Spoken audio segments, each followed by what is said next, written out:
Welcome to our Alberni Vista Project update for July, and what a beautiful day it is here where you can see what the vista of this project is going to look like. You can see our lounge space here is really coming alive now with space. We're about 80% complete on the rough-in with electrical and plumbing completed. We've just got the HVAC left to go. The framing's in place now and it gives us a much better idea of the space and the layout here. Got a laundry space off to my left shoulder here and a walk-in closet through here. And this is going to be one of the master bedroom and bathroom spaces for this design and build. This entire space here is going to be filled with a full-length kitchen down the back here with this ginormous countertop space. And here it's going to be an impressive statement. We've made a few changes to the layout as we've progressed with this build.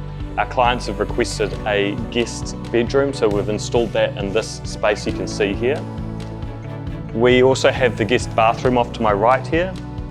And coming through here, we've got the other master bathroom and bedroom that fills these beautiful spaces here, which are going to be lovely, relaxing, perfect.